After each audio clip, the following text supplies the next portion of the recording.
Student chapter का name है surface chemistry. Chemistry physical chemistry का 5th चैप्टर है। आज से स्टार्ट करने वाले हैं। सरफेस केमिस्ट्री क्या है? Surface chemistry the branch of science in which we deals with the nature of the surface and the phenomena at the surface of the object. किसी भी ऑब्जेक्ट के सरफेस पर जो भी फिनोमेना हो रहे हैं, जो भी हमें उसकी फेस पर कंडीशन देखने को मिल रही है सरफेस पर, सरफेस का नेचर कैसा है, सरफेस का फिनोमेना क्या है और सरफेस पर जो भी मैकेनिज्म लगेगा वो हम पढ़ेंगे सरफेस केमिस्ट्री में। चैप्टर के नाम से क्लियर हो जाता है सरफेस केमिस्ट्री। सरफेस केमिस्ट्री मतलब it's a branch of science in which we deal with the nature and the phenomena that occur at the surface और इंटरफेस। सरफेस और इंटरफेस पर जो भी फिनोमेना सरफेस पर हो रहा है या जो भी नेचर सरफेस का है, that's called surface chemistry. Surface chemistry clear हो जाने के बाद एक वर्ड आता है adsorption. This word adsorption. Adsorption क्या होता है? The phenomena of accumulation of high concentration of any molecule at the surface than the bulk of the solid. किसी भी सॉलिड के सरफेस पर पार्टिकल्स का एग्रीगेट होना, एक्यूमुलेट होना, that process is known as adsorption. Particles के surface पर, किसी भी सॉलिड के सरफेस पर पार्टिकल्स का आकर एक्यूमुलेट होना, इकट्ठा होना, that process is known as adsorption. चाहे लिक्विड हो सकता है या सॉलिड हो सकता है। सॉलिड या लिक्विड के सरफेस पर पार्टिकल्स का एब्जॉर्ब होना, that phenomena is known as adsorption. Now it deals with the chemistry at the boundary, क्योंकि ये केमिस्ट्री की बाउंड्री पर सरफेस करता है, केमिस्ट्री की बाउंड्री की स्टडी करते हैं, that is known as surface और इंटरफेस। इसीलिए से क्या बोलते हैं? सरफेस बोलते हैं या इंटरफेस बोलते हैं। नाउ यहां पर डेल्टा एच होता है। डेल्टा एच क्या है? Change in enthalpy. ध्यान रखना, ये एमसीक्यू क्वेश्चन है फॉर कंपटीशन एग्जाम कि डेल्टा एच और डेल्टा एस। डेल्टा एच हो गया चेंज इन एंथैल्पी और डेल्टा एस हो गया चेंज इन एंट्रोपी। तो चेंज इन एंथैल्पी और चेंज इन एंट्रोपी जो होता है एब्जॉर्प्शन का, वो हमेशा नेगेटिव होगा। मतलब क्या है कि यहां पर जो एनर्जी होगी वो हमेशा चेंज होगी, नेगेटिव होगी, और जो चेंज इन एंट्रोपी है डेल्टा एस होगा वो भी ऑलवेज नेगेटिव होगा। इस बात को ध्यान रखना। चेंज इन एंथैल्पी और चेंज इन एंट्रोपी क्या होती है? नेगेटिव। ये की पॉइंट बन जाते हैं तैयारी करते समय। नेक्स्ट आता है कि मोस्टली एब्जॉर्प्शन प्रोसेस एक्सोथर्मिक। ध्यान रखना, एब्जॉर्प्शन प्रोसेस एक्सोथर्मिक प्रोसेस होता है। यहां पर जो एनर्जी होती है, हीट होती है, वो निकलती है। तो मैंने यहां पे पहले ही मेंशन किया हुआ है कि mostly absorption process are exothermic. जो एब्जॉर्प्शन प्रोसेस होता है वो एक्सोथर्मिक होता है। और अगर हम टेंपरेचर इंक्रीज करते हैं, अगर हम टेंपरेचर की बात करें, अगर हम टेंपरेचर को इंक्रीज करते हैं तो एब्जॉर्प्शन घट जाता है।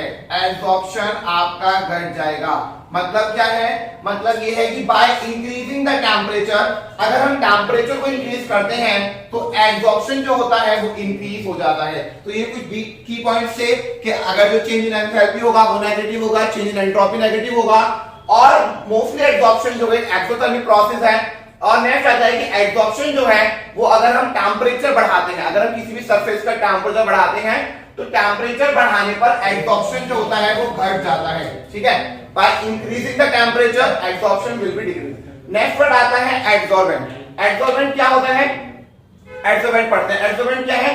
It's a surface on the it's a substance on the surface of liquid absorption take place.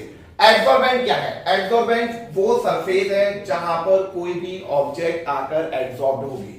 Suppose करिए ये एक सॉलिड है, ठीक है, इस सॉलिड के सरफेस पर कोई ऑब्जेक्ट आकर एक्यूमुलेट हो जाती है, दैट ऑब्जेक्ट का जो सरफेस है ये ऑब्जेक्ट कहलाएगी एडसॉर्बेंट। ठीक है, एडसॉर्बेंट क्या होता है? एडसॉर्बेंट जिस भी सरफेस पर कोई भी ऑब्जेक्ट आकर एक्यूमुलेट होती है, इकट्ठा होती है, that surface is known as adsorbent. और एक वर्ड आता है एडसॉर्बेट। अगर हम बात करें एडसॉर्बेट की, एक वर्ड आता है adsorbate. This is the adsorbate. Adsorbate क्या होता है? एडसॉर्बेट वो स्पीशीज होती है जो किसी भी ऑब्जेक्ट के सरफेस पर आकर एक्यूमुलेट होगी। किसी भी ऑब्जेक्ट के सरफेस पर आकर जो एक्यूमुलेट होती है, that is called adsorbate. Now next word is absorption. Next word is absorption.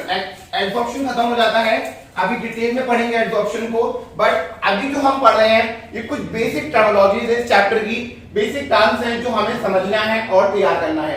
तो एब्जॉर्बेट और एब्जॉर्बेंट को समझा, मैंने बताया अगर कोई सॉलिड है या कोई लिक्विड है जिसके सरफेस की बात हो रही है, that surface is known as absorbent. ठीक है, और जो भी इसकी सरफेस पर आकर एक्यूमुलेट होगा दैट दिस इज एडसॉर्बेट, वो कहलाता है एडसॉर्बेट। जो किसी भी ऑब्जेक्ट की सरफेस पर आकर एक्यूमुलेट होता है दैट इज कॉल्ड एडसॉर्बेट, और जिसकी सरफेस पर कोई भी ऑब्जेक्ट आकर एक्यूमुलेट होती है दैट इज कॉल्ड एडसॉर्बेंट। एडसॉर्प्शन खत्म हुआ, अभी पढ़ेंगे आगे डिटेल में। Now word is adsorption. Adsorption क्या होता है? एब्जॉर्प्शन आप लोग जानते हैं, एब्जॉर्ब कर लेना, किसी को सूख लेना। तो एब्जॉर्प्शन इज अ फिनोमेना, एक ऐसा फिनोमेना होता है जिसमें जो मॉलिक्यूल्स होते हैं सब्सटेंस के वो यूनिफॉर्मली डिस्ट्रीब्यूटेड हो जाते हैं। This is a very important word, uniformly distributed, इसी के मार्क्स हैं, ठीक है। एब्जॉर्प्शन में इसी के मार्क्स हैं। एब्जॉर्प्शन एक ऐसा फिनोमेना है जिसमें मॉलिक्यूल्स जो है किसी भी सब्सटेंस के वो यूनिफॉर्मली आपके क्या हो जाते हैं, डिस्ट्रीब्यूटेड हो जाते हैं पूरी बॉडी में, यूनिफॉर्मली थ्रू आउट हो जाते हैं, दैट इज कॉल्ड एब्जॉर्प्शन, ठीक है। एब्जॉर्प्शन क्या है? एक ऐसा फिनोमेना है जिसमें किसी भी सब्सटेंस के अंदर जो मॉलिक्यूल होंगे, सपोज करिए सब्सटेंस होगा तो उसके अंदर मॉलिक्यूल्स यूनिफॉर्मली थ्रू आउट हो जाएंगे। ऐसा नहीं है कि पार्टिकल्स यहीं पे जाकर एब्जॉर्ब हुए हैं, यहाँ पे ऐसा नहीं होगा। पार्टिकल्स यूनिफॉर्मली डिस्ट्रीब्यूट हो जाएंगे पूरे मॉलिक्यूल के अंदर, सब्सटेंस के अंदर यूनिफॉर्मली डिस्ट्रीब्यूट आते हैं, that phenomena is absorption. Clear हो गया होगा? एक बार रीडिंग कर लेते हैं। एब्जॉर्प्शन एक फिनोमेना है जिसमें मॉलिक्यूल्स जो है किसी भी सब्सटेंस के वो यूनिफॉर्म डिस्ट्रीब्यूट हो जाते हैं बॉडी के अंदर, that is known as absorption. एक वर्ड आता है सॉर्प्शन और डिसॉर्प्शन, ये बहुत बार बोर्ड में प्रीवियस ईयर क्वेश्चंस में पूछा गया है। सॉर्प्शन क्या होता है, डिसॉर्प्शन क्या होता है? सॉर्प्शन क्या है? सॉर्प्शन एक ऐसी टर्म है जो हम यूज करते हैं for the process of absorption और एब्जॉर्प्शन। अगर कोई बॉडी है उसमें एब्जॉर्प्शन और एब्जॉर्प्शन दोनों हो रहा है, एक ऐसी बॉडी जिसमें एब्जॉर्प्शन भी हो रहा है और एब्जॉर्प्शन भी हो रहा है, that phenomena is known as sorption. ध्यान रखना, टेक प्लेस साइमल्टेनियसली, एक साथ दोनों का प्रोसेस होगा, that process is known as sorption. बहुत बार प्रीवियस ईयर बोर्ड में पूछी गई डेफिनेशन है।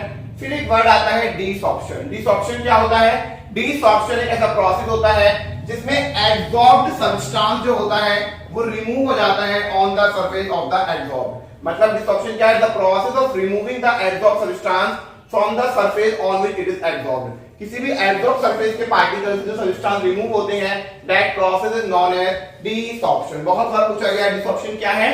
तो डिसॉर्प्शन एक ऐसा प्रोसेस है जिसमें जो मॉलिक्यूल्स हैं वो एब्जॉर्बेट के जो मॉलिक्यूल्स हैं एब्जॉर्बेट वो एब्जॉर्बेंट से अलग हो जाता है। That phenomena, that word, the terminology is called desorption. D मतलब रिमूव होना ही हम यूज करते हैं और सॉर्प्शन को पता ही है, तो पार्टिकल्स का अलग अलग होना, that process is known as desorption.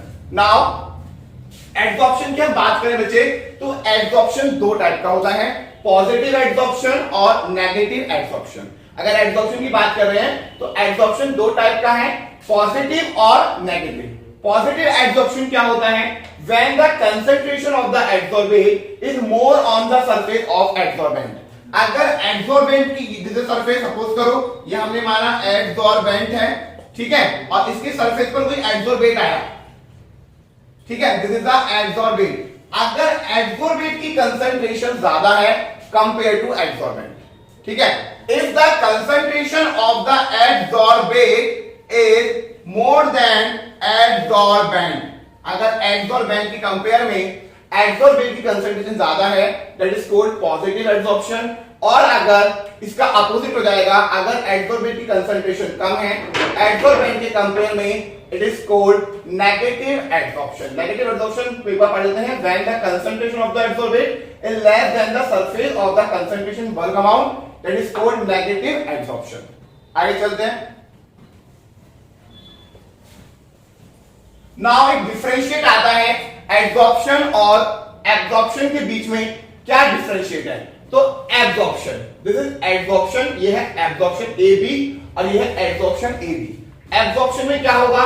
It is a phenomena in which the particles of the gas और liquid get uniformly distributed throughout the body of the solid. Absorption क्या है? एब्जॉर्प्शन एक ऐसा phenomena है जिसमें gas के या liquid के जो पार्टिकल्स हैं किसी भी सॉलिड के सरफेस पर यूनिफॉर्मली थ्रू आउट हो जाते हैं, यूनिफॉर्मली डिस्ट्रीब्यूटेड हो जाते हैं, दैट इज कॉल्ड एब्जॉर्प्शन। ठीक है। एब्जॉर्प्शन क्या है? एब्जॉर्प्शन एक ऐसा प्रोसेस है, मैंने आपको जब भी कभी डिफरेंशिएट आता है तो सबसे पहला काम होता है उसकी डेफिनेशन लिखना। तो एब्जॉर्प्शन क्या है? एब्जॉर्प्शन एक ऐसा फिनोमेना है जिसमें जो पार्टिकल्स हैं गैस के और लिक्विड के वो यूनिफॉर्मली डिस्ट्रीब्यूटेड हो जाते हैं, कंटिन्यू पूरी बॉडी में यूनिफॉर्म डिस्ट्रीब्यूट हो जाते हैं सॉलिड की, that is called absorption. But absorption क्या है? एब्जॉर्प्शन सरफेस फिनोमेना, ठीक है। तो एब्जॉर्प्शन क्या है? एक ऐसा फिनोमेना जिसमें high concentration of the particles, high concentration of the particles जो है वो क्या हो जाते हैं? एक्यूमुलेट हो जाते हैं किसी भी ऑब्जेक्ट के सरफेस पर, उसी को बोलते हैं एब्जॉर्प्शन, ठीक है। तो एब्जॉर्प्शन क्या है? एब्जॉर्प्शन एक ऐसा फिनोमेना है जिसमें जो मॉलिक्यूल्स हैं वो क्या हो जाते हैं? किसी भी ऑब्जेक्ट के सरफेस पर आकर एक्यूमुलेट हो जाते हैं, that phenomena is known as absorption. वो फिनोमेना हमारा एब्जॉर्प्शन कहलाता है। और अगर कोई पार्टिकल उसके बॉडी के अंदर यूनिफॉर्मली थ्रो हो जाते हैं वो कहलाता है एब्जॉर्प्शन। तो एब्जॉर्प्शन एक ऐसा फिनोमेना है जिसमें पार्टिकल्स बॉडी के अंदर, गैस है या लिक्विड है, किसी भी सॉलिड या लिक्विड के अंदर पार्टिकल्स यूनिफॉर्मली एब्जॉर्ब हो जाते हैं, इट इज कॉल्ड एब्जॉर्प्शन। और अगर पार्टिकल्स उसकी बॉडी पर एक्यूमुलेट हो रहे हैं, it is called absorption. Second point आप क्या लिखेंगे डिफरेंशिएट में? आप बताओगे the concentration is the same through out the material. जो कंसंट्रेशन होती है वो क्या होती है? सेम होती है, therefore it's a bulk phenomena. इसीलिए जो एब्जॉर्प्शन है ये बल्क फिनोमेना कहलाता है और एब्जॉर्प्शन एक सरफेस फिनोमेना है, ठीक है। जो एब्जॉर्प्शन है वो एक सरफेस फिनोमेना है। क्यों सरफेस फिनोमेना है? क्योंकि जो कंसंट्रेशन है वो डिफरेंट है, ठीक है। अभी आपने पढ़ा पॉजिटिव और नेगेटिव। पॉजिटिव में क्या था कि एब्जॉर्बेंट कंसंट्रेशन ज्यादा थी, एब्जॉर्बेंट की कम थी, तो वो क्या है? एक सरफेस फिनोमेना है। यहां पर कंसंट्रेशन सेम नहीं होती है, ये सरफेस फिनोमेना है। बट एब्जॉर्प्शन क्या है? एक हमारा बल्क फिनोमेना है, जिसमें मैंने आपको ऊपर ही बताया कि यूनिफॉर्मली डिस्ट्रीब्यूटेड हो जाएगा। थर्ड क्लॉज आता है कि absorption occur at the uniform rate. जो एब्जॉर्प्शन होता है वो यूनिफॉर्मली होता है, यूनिफॉर्म डिस्ट्रीब्यूटेड होता है, ठीक है। और क्या है? एक यूनिफॉर्म रेट में है। मतलब ये कि जिस तरह से एब्जॉर्प्शन बढ़ेगा कंटिन्यू एंड कंटिन्यू यूनिफॉर्म चलता रहेगा। ऐसा नहीं है कि एक बार एब्जॉर्प्शन ज्यादा हो गया, एब्जॉर्प्शन कम हो गया। तो बच्चे एब्जॉर्प्शन एक यूनिफॉर्मली होता है, कंटिन्यू होता है, यूनिफॉर्म ग्राफ होता है, एमसीक्यू में बहुत ज्यादा कुछ ज्यादा है। और एब्जॉर्प्शन जो है वो रैपिड होता है। बिगिनिंग में क्या होगा? बहुत रैपिड होगा, बिगिनिंग में बहुत फास्ट होगा एब्जॉर्प्शन, स्टार्टिंग बहुत जल्दी हो जाएगा एंड देन धीरे धीरे जो रेट ऑफ एब्जॉर्प्शन होगा वो स्लो होना स्टार्ट हो जाएगा। फिर आता है कि it is arise due to the weak van der Waals force. आपको पता है कि जो एब्जॉर्प्शन होता है वो वंडर वाल फोर्सेस की वजह से होता है, व्हिच इज वेरी वीक, और एब्जॉर्प्शन जो है ये स्ट्रांग होता है, ठीक है। इसमें केमिकल बॉन्डिंग होती है, इस बात को ध्यान रखिएगा। और ये क्या है? बहुत वीक फोर्स लग रहा है, वंडर वाल फोर्स लग रहा है, और इसमें क्या होता है? केमिकल बॉन्डिंग होती है। Now it is not specific in nature, और ये सबसे ज्यादा पूछा जाने वाला क्वेश्चन है कि it is not specific in nature. ये स्पेसिफिक इन नेचर नहीं होता है।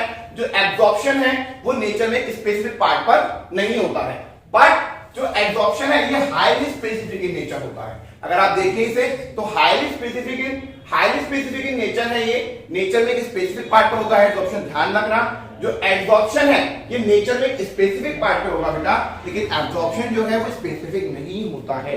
बिल्कुल ध्यान से सुन लीजिए, कोई प्रॉब्लम आए तो समझिए चीज को। फिर आता है कि enthalpy of absorption is low. मैंने आपको बताया कि यहाँ पे जो एब्जॉर्प्शन की एंथैल्पी होगी वो लो होगी, और यहाँ पे एंथैल्पी जो एब्जॉर्प्शन है वो क्या होगी? ज्यादा होगी।